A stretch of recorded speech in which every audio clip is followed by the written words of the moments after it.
Hello and welcome to another episode of the BoU Connects Podcast. Here we break down the complex world of economics, finance and central banking into easy to digest, relatable conversations. My name is Pumla Nabachwa and I'm your host. In today's episode, we talk about something that we know we should do, but many of us struggle with, and that is saving.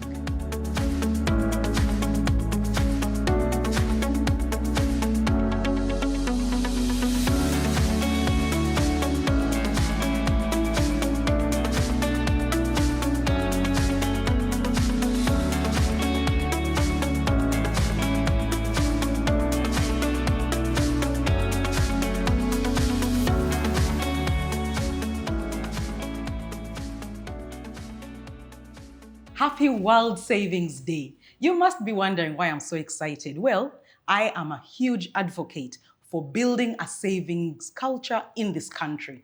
And World Savings Day, which is celebrated on the 31st of October every year, is the best opportunity for us to have a conversation about something we know we should be doing, but many of us struggle with, and that is saving. So here today to help us start, restart, or strengthen our saving journeys is my lovely colleague. She's a team lead of financial literacy here at Bank of Uganda, Justine Namata. Welcome to the podcast, Justine. Thank you, Pumla. I'm very excited to be here. I'm very excited about World Savings Day. Yeah. And I know you're a very strong advocate for savings. Yes, I am. Thank you for having me. Okay, you're so welcome here. And I need to let our audience know that Justine was actually part of the team that trained me. So when I come here and I talk for you that I'm a certified financial literacy educator, she's responsible. So imagine, me, I'm the educator, but this is the teacher of the teacher. So I'm sure you know what's in store for you. And now because it's my teacher talking, for once I'm not going to say much. I'm going to hold myself from interjecting and forgetting that I'm the host, not the guest today. So welcome to the show. And I just want you to start from as basically as describing the word saving, because there are certain things that come naturally to us and we think that everybody understands them. We throw around a word like saving, but people might not really know what it means. So maybe if you can let us know what really is saving and why is it important to us, both at individual level and at economy level. Thank you, Pumla. And I'm a very proud teacher that I taught this lady, and now she is like the face of financial literacy in the country. So I am proud of you. When I go out there, I'm like, yes, that is one of my own. Okay. So to begin with, you stated it clearly. We all know savings. Yeah. Even our babies know the word saving. Mm-hmm. But do we practice it? Mm-hmm. It is a very hard thing to do. But let me explain what it is. Saving is actually the act of putting aside what you have today or a portion of what you have today for future use. It is not a new thing to us. It has been here before Christ. Mm-hmm. We all know the story of Joseph, how he led Egypt into saving during the times of plenty. Yes. And they served many nations which had not served. So to us as individuals, you asked me what is the importance. And one of the importance, it will give you financial security, financial freedom. Yes. Pumla, do you know that peace of mind that your car can break down today and you do not have to call anyone because you don't have a saving? It will help us in times of emergencies. Yeah. It helps us achieve our goals. We all have goals. It could be as small as having a meal, a holiday, education. Yeah. So when we save, we can achieve all that. And to our nation, a saving culture means capital available for investment. Okay. So saving can actually boost economic growth.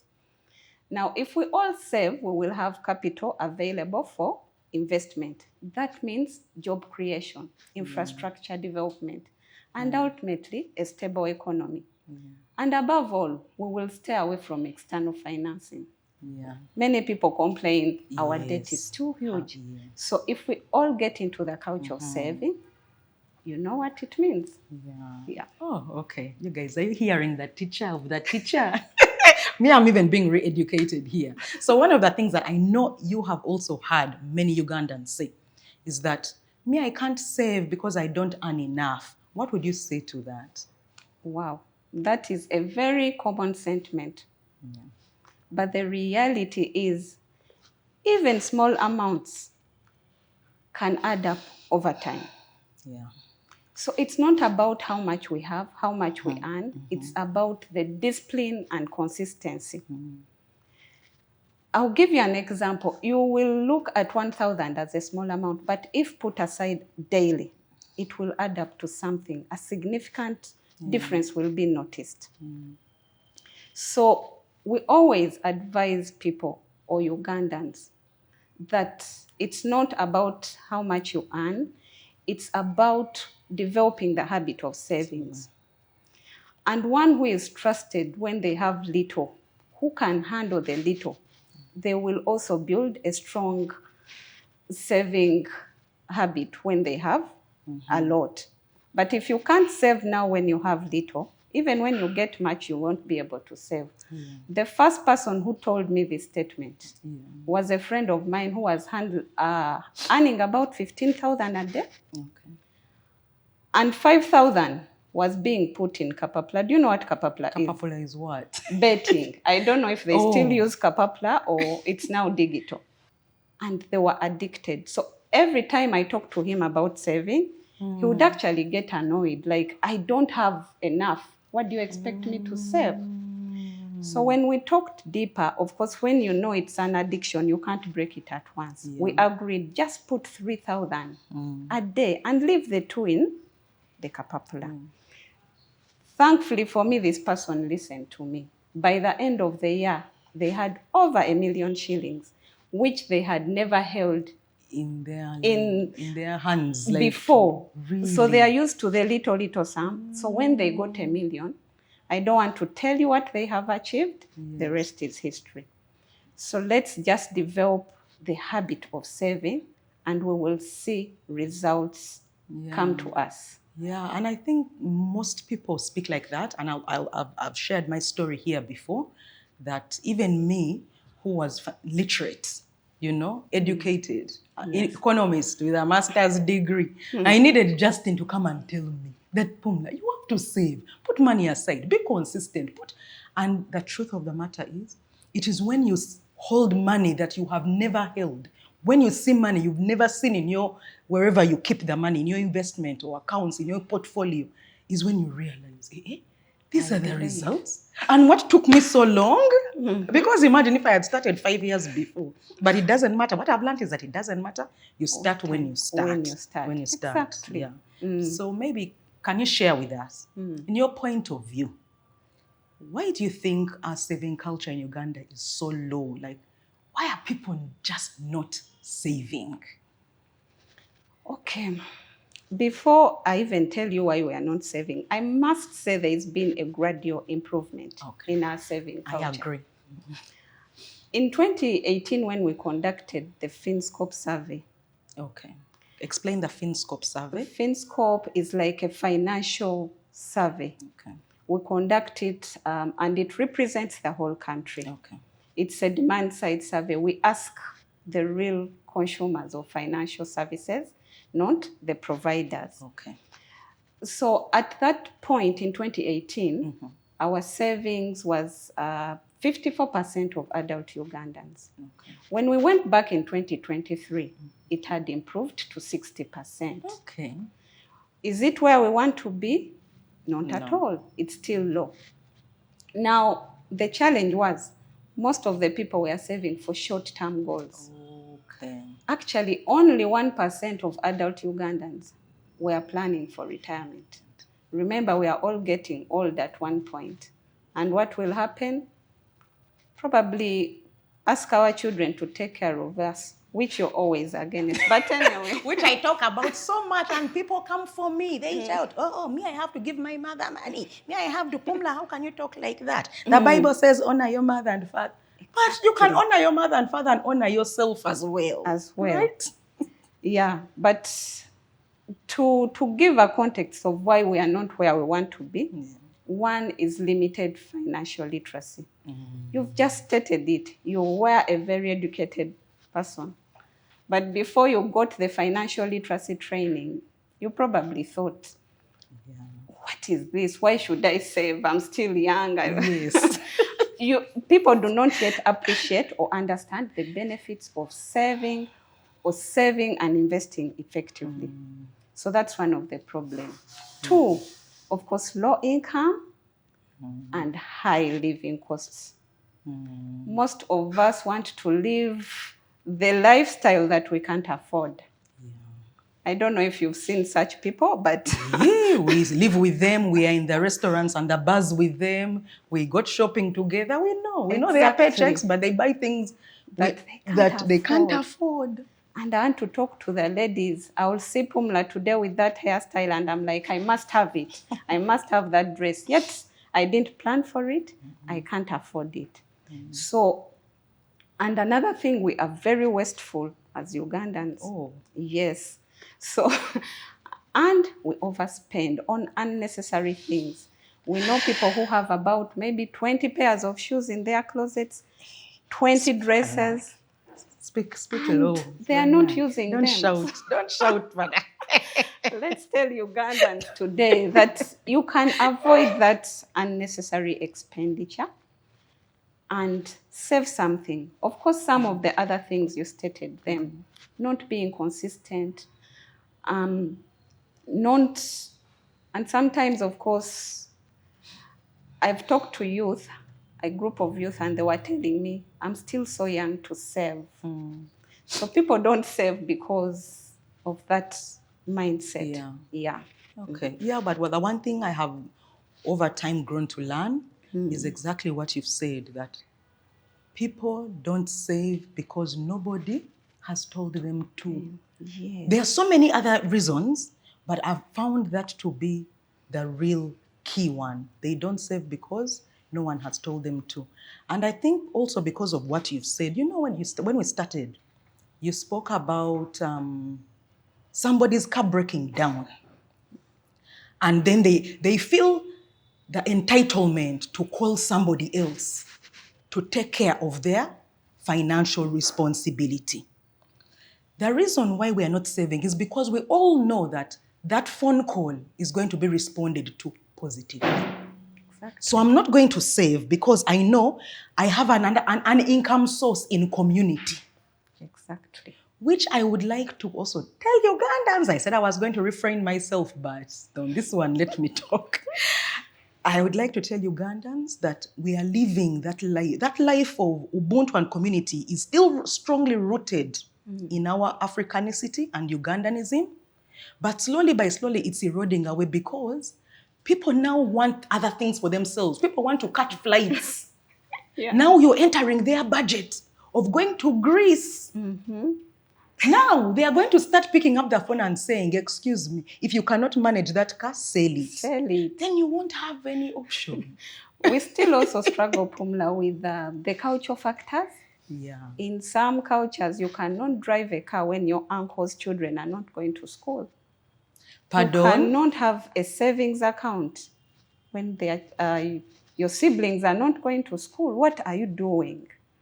They'll look at you. I get it. So if we come off this culture, probably we will improve our lives. Yes. I agree. Okay, now let's talk about World Savings Day. World Savings Day, as we all know, is celebrated on the 31st of October every year. So Justine, how can we use this day to create awareness about the value of saving so that we can practice it even more? How can we correct this hole that we find ourselves in? By the way, this day is very important. I think it started in 1924. Oh, really? Yes. And it brought up some economies like Japan. They had just come out of World War I, and the economy was really down. So financial institutions came together to boost the culture of savings. And eventually, this economy has been booming till today. So what are we doing as Ugandans? We are calling about institutions, government, NGOs, financial institutions, payment service providers to get together and put up programs, events that can promote the culture of saving and also help us incentivize savings. Some people are saving in these institutions and are actually not benefiting. Why would someone put money in a bank or on a mobile money account and they are not getting any interest or are getting very low interest? So we need to use this day, especially the financial institutions, to promote the culture of savings. As the Bank of Uganda, I'm sure we are going to do something, but this year, the Uganda Institute of Banking and Financial Services is taking lead in organizing this event. But BoU is a big stakeholder as well. So when the events evolve, I call upon Ugandans to all learn from this. And we all save something, because if we save something today, it will save us tomorrow.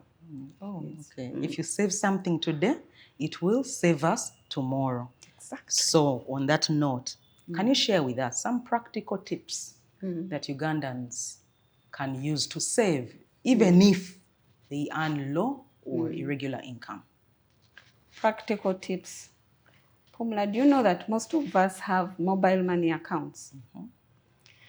I think almost 33 million Ugandans have a mobile money account. So we can use these accounts. Most of us are already using them to pick loans, but not using them for, for savings. The last time I checked in June, we had about 44 million loan accounts. Loan accounts? Loan accounts. And the savings accounts were only 12 million. So you can see that we are quick to get. And some of us actually fail to pay back and throw away the line. So let's use the mobile money accounts for saving as well. Another tip I would say, saving is difficult, like you mentioned earlier. Join a savings group. Join a savings group. Of course, we've seen that in Uganda we have had circles, village savings and loan associations for a couple of years, probably a decade plus. This can help us because you will have someone to be accountable to. Pumla, if I'm in a group with you, you will ask me if I don't save. And these groups, if you go to the West, you will find Western Uganda. They have put up these savings groups, and some of us wonder why they are developing so fast. They are not even borrowing from financial institutions. And they are organized that even when there is a government initiative to support, they will find them organized and give them support. Even when, even financial institutions to lend you money, they need you organized. If you're not, no one is going to approach you to lend you. So let's join these groups and start saving, because there is power in what? In numbers. Another practical tip I would say is start small, be consistent, set achievable goals. Most of us do not set goals for saving. When we talk, today we are saying save. Someone will just start saving without a goal. But every time you don't have a purpose or a goal for your saving, Pumla is going to call you, the car is broken down, and you just give them the money. or probably, but if you have that purpose, you will look at it and you're like, I need to use my car money. I don't have. Yes. And of course, I'm asking people to also be patient. Savings is a long-term process. Please note, I'm not saying wait until you make a lot. I'm saying be patient in the process. Start with the small and be patient. You may not realize the results today or immediately, but you'll eventually realize the results. Yes. Okay, so in what places can we exercise this patience from? Because I keep telling people, don't put your money in a commercial bank, but don't just keep it there, especially the money that you're not going to use for a long time. Exactly. Except unless you can go to your commercial bank and ask them, what products do you have that I can grow my money? So for you, in your point of view, how can somebody choose where to save from? What are the best places where people can save? Because these days, we no longer just save and put in piggy banks. Exactly. I don't encourage piggy bank because the money doesn't grow. So where can we save? You've stated it very clearly.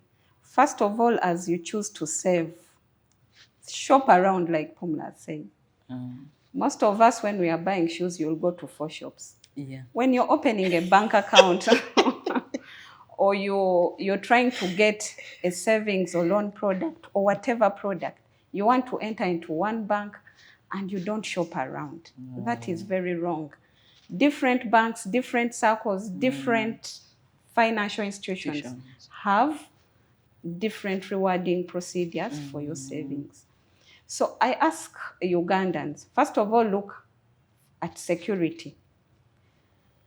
44% of Ugandans still, as per the FinScope, you will forgive me to keep referring to it, but I know it's we the need legit this. data. We need this. We are saving at home in 2023. 44% of Ugandans, Adult Ugandans were saving at home in 2023. 2023. Okay. When we conducted the survey. At home. At home. In the piggy banks, you're discouraging. In big boxes. And guess what happens? Some of them lose the money. You saw there was a scenario around Kakande's church where someone ran away with their money and someone put up a fire on a building. So we are saying, look for security. Put your money. I didn't hear this story. First tell us, first wait. Simba wakati yao. Pardon? You didn't hear about the fire. People were saving, I think, for Christmas. And when they went to share their savings, they were told the savings were stolen. People couldn't take it. They set up a fire. Are you serious? Thankfully, I don't think anyone lost a life, but property was lost. Yeah. So we are saying save in secure places. Banks, if it is a circle, make sure you trust this group of people.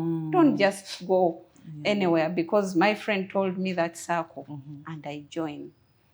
Next is convenience. Okay. Like we stated, most of us have mobile money accounts. You may be very far from a physical bank or a physical financial institution. Put your money on your mobile money account. And we have interoperability. You can still shift it from your mobile money account to your savings account. Yes, and vice versa. You talked about interest rates. It's one other thing we need to consider. Do not keep your money where you're not earning. It's not acceptable. Yes. It's not acceptable. Shop around, find the best interest rates, and use that product. The last one I would give is looking at the fees and the charges. Yeah. Some people do not consider those things, but there are those savings accounts where you'll either pay for depositing or even withdrawing. They'll give you terms and conditions that you've saved in this account. If you withdraw this money before the end of 3 months, you will pay this. But most of us don't want to read the terms and conditions. So you go and save your money, you withdraw it before, and you actually lose value of your savings. So we need to understand these things as we do our savings. Yes. So that way we shop for shoes. Exactly. And we keep trying on different shoes to get the perfect fit. Exactly. We should also look for places where we can save. to compare. Exactly. You've stated it clearly. Okay. I've heard you talk about treasury bills. They are good ways to save and invest. Yes. Unit trusts. Yes. Shop around. Shop around. Yes. Okay. I'm just loving. I'm seated here, but I'm loving the conversation. Because me, when I talk, people say I'm abusing them. People say that I make them feel like, but again, we are in like heaven's gates and hell's flames. I think now people love you. The hard truth is really sometimes painful. Yeah. But they pick the message. Okay, but now I'll be working with you also, so we can balance each other out. But maybe what we can all discuss next is the mistakes that people make. Because yes, I have seen people try to save, and even I used to try to save, but clearly I was not saving the right way. So can you share with us what the common mistakes are that people make when it comes to saving? One of the common mistakes is not starting early. And you stated it yourself. Not starting early. Most of us sometimes we are like, I earn little, I'll save when I get a lot. I am still young.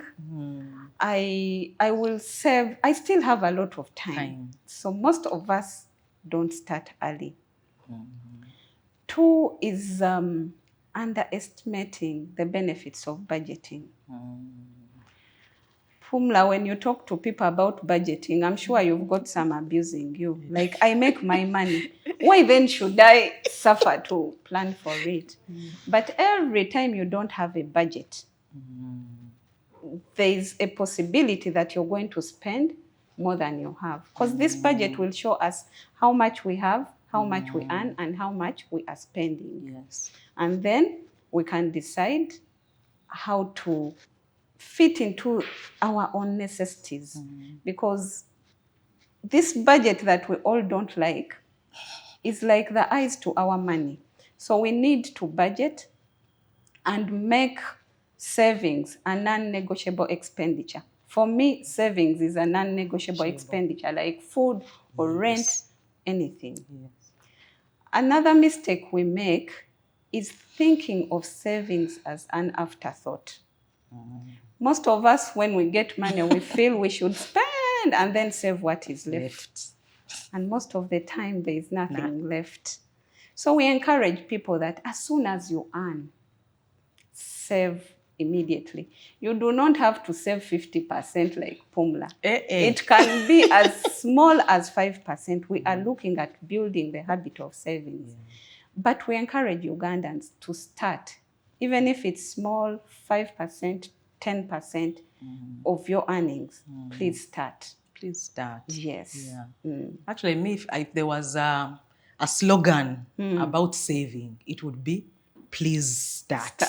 And end of discussion. Because when you start, even me, I started at 5%. I didn't even start at 5%, let me be honest. I think I started like at 2%. Because my money was going in different things, you know? So I was like, where am I going to get this 10% that they keep talking about? But before I knew it, the 10% grew into 20, into 30. So we build the habit. We build the habit. Full stop. When you get that habit and you see the rewards. So can we talk about building this habit in children, Justine? In children. What can we do to encourage parents, guardians, schools, anybody who takes care of children? What can we do to encourage them to build a savings culture in their children? And the youth. And the youth. Talk about the youth. The youth are actually struggling with this. And some of them don't believe it at all. Like, why should I invest? I'm still young. But anyway, we need as schools and parents to teach our children early the benefits of saving. I've had you teach Taj. Teja. These children, they learn much faster than us. And we are told if you teach a child something before they are 7 years, it will stick. Yes. So let's start early. Someone once told me that you're telling teachers to teach children how to save. Themselves are they saving? So teachers, please help us. But let's start with us parents. Oh my God. As parents, let's teach our children to save. I heard you say you pay Taj for house chores. And that one, I also nearly beat you up. Like, You wanted to abuse me. like, why are we paying these children? We were never paid. But eventually, I picked the gist of the whole thing. So if we teach these children to save even a portion of their pocket money, it will make a difference. It will be engraved in their minds that by the time they are adults, it's easy for them. We need to reward the savings. Okay. Oh, yes. Yes, that motivates them. For example, if I tell a child, if you save 10% of your pocket money, I'll top up for you this much. Remember, you've already told them to have a goal. Let's not tell children to just save also without a plan. Because when they see gorillas or whatever, they'll pull out the money and eat. But if they have a goal, like they want a birthday party, encourage them to be part of the saving plan. They are asking you for toys. Encourage them to be part of the saving plan. So as they save, we reward the savings. That really motivates them. Okay. Another thing is giving them real world life stories. Let's get people, and actually let's use Ugandan examples. We have entrepreneurs who have done well and started from a humble background or humble stats. I was reading about a lady called Christine Allo. She was a survivor of the rebels. She was abducted, I think, at about 7 and managed to escape. In northern Uganda? Yes. The things she has done, she's now a great entrepreneur. We could use those examples, take our kids to such, because this lady, even when she went back home after escaping, she was stigmatized and they sent her away. But she managed to join a group of women who were together saving, and they built up something. They started with beads, these things we like to buy as the women. Now they are doing fine. So that's an example we can share with our children. Take them for trainings. When we see these things, the trade shows and what, let's involve our children. Let's not go alone. And let's give them the tools. You hate piggy banks, but it can be that car tool that encourages that child. And eventually introduce them to the formal sector. Open them the account. For them, they are savings account. I get you. Because they are total accounts. Financial institutions have products for even children.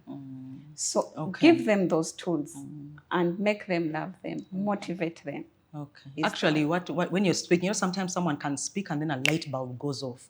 So whenever I talk about piggy banks, I'm talking about people whose cognitive abilities have already been already in place. So I'm talking up to adults. But because I'm talking to adults about saving and investing at the same time, not just saving. But when you're teaching the principle of saving, you must show them a place where to keep their money. So for children, for sure, piggy banks is the answer. But as they grow older, then now you introduce them to these other financial products, to the system, in a way they understand. That's appropriate. I'm sold. I'm bought you. Teacher of teacher, dear. Teacher of teacher, we're on the same page. So as we wrap up, how would you advise somebody who started saving and then lost momentum and just gave up? Because that also happens a lot. So what would you say to that person? It is very normal to hit roadblocks. Most of us have hit them. Even the world greatest, those people we all admire who have wealth and what, they've hit roadblocks. But we are telling Ugandans, don't get discouraged by these setbacks. Pick up yourselves and start. One is prioritize savings. Start small again. We talked about a percentage. We know people who have lost all their savings in small scams, pyramid schemes, or a wrong investment, or investment gone bad. And we say, pick up yourself, start small again. 2 is get into the culture of budgeting. Know what you're spending, know what is coming in. That will encourage you. Also set achievable goals. Small that you cannot fail to achieve them, but consistent to make you see the results. For people who are able to automate the saving, do it. When you automate a saving, it's like a tax. You won't feel it. Yes. It will come off your account. There are many tools that are around these days. Okay. I hear you keep teaching and you're like, our parents didn't rather get the chance to such opportunities. So automate your savings, let them go off your account as a tax into your savings account. And eventually you'll realize the results. Yeah. Eventually. You've said the word results a number of times. Yes. And I really hope that people can understand that this is really results-based. Like, It doesn't matter what you practical, do. It's practical. Simple. and rewarding. And rewarding. It is. Yes. Yeah, I like the way you deliver your savings. I feel like I'm back in class again. It has worked for me. It can work for anyone else. Yeah. I wasn't that good as well. Actually, share your personal story maybe about how you evolved from one side to the other. To the other side. I used to be that, I hope people don't see this, but I used to be that person who would give. I would even borrow to give. I would even borrow to give until I took the financial literacy training. And that kicked off. Sometimes I would literally have nothing, and this person calls you, someone is sick, and you're like, man, if they die, it will be on me. So you rush to either pick your savings or borrow to help. I also used to be an impulsive buyer. If I'm walking on the street and I see a dress I want, I would go in and make a deposit. So by the end of the month, I've deposited on a few things, and by the time I'm getting my payment, I'm paying off debts. This wasn't adding up. Sometimes I would pick those things and they are off fashion. And I can't even use them. But that was the kind of life I was living. After taking that course, I made a decision to automate my savings, to become strict, have goals, have a purpose for my savings. And guess what? The people who were coming, no one has ever died. No one has not gone to school. Because I would tell them, I'm sorry, I don't have. Or if they're asking for 500,000, I would say I have 100,000, and that's if I budgeted for it in my giving account. Okay. Life has improved. Yeah, I can see. I feel happy. Nirida, you're there. You're glowing with your savings. Yeah, with my savings. Oh, it's so empowering. It is. To have that habit of financial security, financial freedom. And by the way, I put this into my siblings. We now save as a group. So even a sibling who would come, Justine, I need money for hair. Now they are saving consistently, monthly. Those who even started that, I can't save 50,000 a month. Where will I get it? We put it at 100, and no one is failing to save. Imagine. So I think it's a mindset. Possible. It is possible. It is possible. Yeah. If my siblings see this, they might say, but yeah. Yeah, they are going to see. But you're speaking to so many Ugandans who need this information. So thank you so much. And it's so relatable. And I really like the way that you break it down. You guys, this is from where I learned how to break down these complex things from. So I'm just thankful. And I know, Justine, I know that you're overwhelmed because many people have been trying to get through to get this training. But I just want to explain to Ugandans that the reason that this training exists is because they train few to train many. Exactly. So when you hear me speak, it is not that I am talking about my certification and I'm encouraging you to get certified. I am telling you that because I am certified, I'm now mandated and responsible for ensuring that the one person who taught me, now I can pass this message on to 100, 500, 500,000 and millions of other Ugandans. That is it. So people always call me and say, how can I get certified? And I really feel bad because I know Justine is the team lead of that department that certifies us. But they are so overwhelmed. And it's not even about being overwhelmed, by the way. One of the biggest criteria that Justine and her team uses to choose people to have the certification is that you must show clearly that you're going to do a service to Ugandans, that you're going to stand on platforms, that you're going to go out and spread the word, not just to keep it and then charge Ugandans all the time for financial literacy. So that's one of the... must practice what you've learned. And you must practice what you've learned. And you must show that you're going to practice what you've learned. Yes. Isn't that so? Yes. Okay. You're not come to get our knowledge and you're not saving. And you're going to tell people to save. Exactly.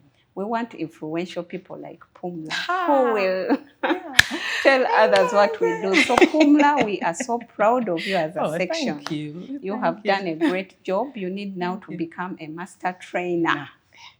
Yeah. Guys, are you hearing? Are you hearing? Now imagine how I'll come back. Exactly. Will anyone tell me anything? I'm a master trainer. We need to close this episode. So thank you, Justine. I really do appreciate your time and, just to share the good word about savings. So again, happy World Savings Day. For me, what I've taken from you and to share with Ugandans is that savings is not about how much you earn. It's about how consistent and intentional you are about how much you keep.